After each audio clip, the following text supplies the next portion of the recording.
Okay, so I've seen a few comments regarding the low light performance of the Galaxy S8 and S8 Plus camera.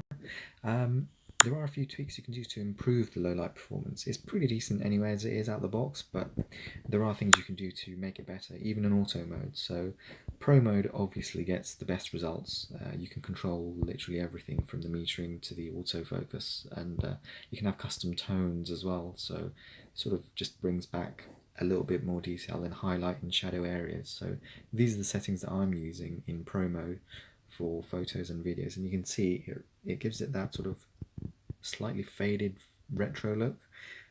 It looks really more cinematic in a way, both photos and videos. But if you just want to take a quick shot without having to go into Pro mode every time, auto mode is the way to go. Now, I always have HDR turned on.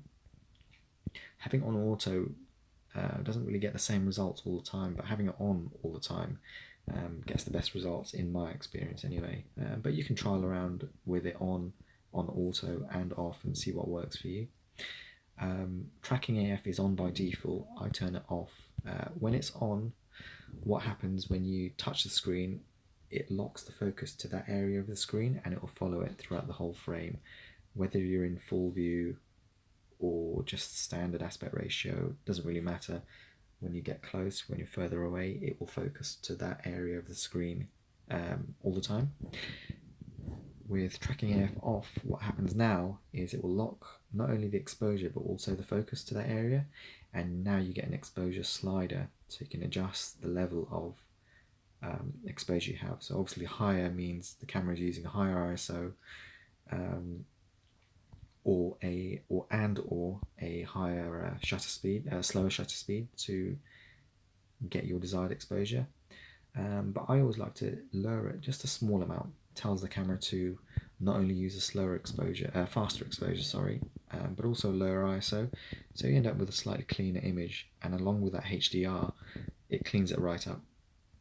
So if I just preview that shot, you can see that there's very little noise, even though it's a low light scene. There's very little noise in anywhere in the actual frame itself. And when you upload that online, obviously it's not going to be full resolution anyway, so it's going to look even cleaner still. So that's a quick and easy tip to improve your low light performance of the camera. Obviously my preference is Pro mode. You do get better results, cleaner results, but auto mode works just as well as long as you use or turn off tracking AF and then use that slider to control how exposed your image is. But yeah, thanks for watching.